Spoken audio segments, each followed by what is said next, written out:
آج ہم بات کریں گے کہ عمران خان کی تحریک انصاف کو توڑنے کے لیے کیا کیا کیا جا رہا ہے اور لوگوں کو کس طرح سے توڑا جا رہا ہے۔ آپ دوستوں کو پتا ہوگا کہ جتنے بھی نیوز چینل ہیں ان پہ عمران خان صاحب کا نام لینے پر بھی پابندی ہے۔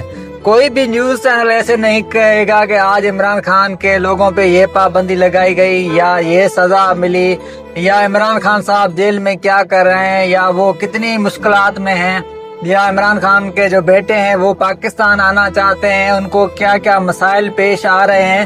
لیکن جتنے بھی نیوز چینل ہیں یا تو وہ بانی پی ٹی آئی کہیں گے یا قیدی نمبر 804 کہیں گے، اکثر جو بھی چینل ہیں بانی پی ٹی آئی کہہ رہے ہیں، عمران خان کا نام لینا بھی چینل پہ منع ہے۔ تو یوٹیوب کے ذریعے جو ہو سکتا ہے حقیقت ہم آپ تک پہنچانے کی کوشش کریں گے۔ آپ کو بتاتے چلیں کہ جتنے بھی عمران خان کے لوگ ہیں ان پہ سزائیں تو ایسے لگائی جا رہی ہیں جیسے خیرات بٹ رہی ہو۔ جو بھی بندہ ہے اس پہ 10 سال سزا، 10 سال سزا، 10 سال سزا، 10 سال سزا، مطلب کہ ساروں نے ایک ہی جرم کیا ہے اور سب پہ 10 سال سزا۔ اس کے علاوہ آپ کو یہ بھی میں بتاتا چلوں کہ جو ہمیں ذرائع نے بتایا ہے کہ جو 2 پولیس اہلکار ہیں انہوں نے جو عدالت میں بیان ریکارڈ کروایا ہے وہ کسی بڑے مذاق سے کم نہیں ہے۔ جیسے ہمارے کمیڈین ہوتے تھے ایک رنگیلا سے بھی انہوں نے کام آگے نکال لیا ہے۔ انہوں نے اپنے بیان میں کہا ہے کہ ہم جو ہے، ایک نے بیان دیا ہے کہ جب ان کی میٹنگ ہو رہی تھی پی ٹی آئی والوں کی کہ انتشار پھیلانا ہے، اس ٹائم میں ٹیبل کے نیچے چھپا ہوا تھا۔ یہ بھی کوئی بات کرنے والی ہے؟ میٹنگ پی ٹی آئی کی ہے، ایک پولیس والا آتا ہے، وہ ٹیبل کے نیچے چھپا ہوتا ہے اور وہ ساری باتیں سن رہا ہوتا ہے۔ یار شرم تو میرے خیال میں ہے نہیں لوگوں میں، تو اب ان کو کیا کہنا چاہیے۔ اور دوسرا یہ کہتا ہے کہ جب پی ٹی آئی کی میٹنگ تھی میں اس ٹائم جو تھا صوفے کے پیچھے چھپا ہوا تھا اور میں ان کی باتیں سن رہا تھا۔ یہ 9 مئی کے حوالے سے کہہ رہے تھے کہ اس طرح سے انتشار پھیلانا ہے۔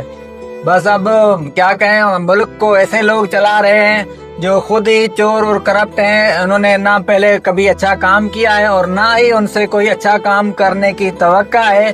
تو اب جو عمران خان صاحب ہیں وہ پاکستان کے وزیر اعظم رہ چکے ہیں، پاکستان ٹیم کو ورلڈ کپ جتانے والے ہیں اور شوکت خانم کو بنانے والے ہیں۔ ان کے بیٹوں کو کہہ رہے ہیں کہ آپ پاکستانی نہیں ہیں۔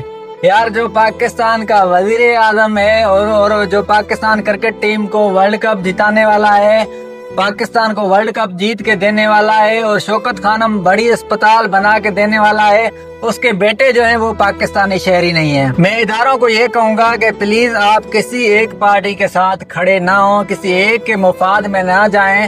یہ پاکستان کے مستقبل کا سوال ہے۔ آج ان کو آپ کی ضرورت ہے اس لیے آپ کے ساتھ کھڑے ہیں اور آپ کو بھی ان کی ضرورت ہے، آپ ان کے ساتھ کھڑے ہیں۔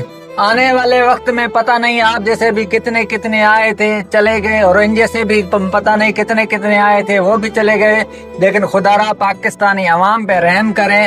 اور یہ جو مطلب اپنی من گھڑت جو اب کیا بولوں، اگر کچھ بولتے ہیں تو اسی ٹائم کسی نہ کسی پہ مقدمہ درج ہو جاتا ہے۔ خدا را پاکستانی قوم کے مستقبل کا سوچیں، آپ صرف عوام کے ساتھ کھڑے رہیں نہ کہ چوروں اور لٹیروں کے ساتھ۔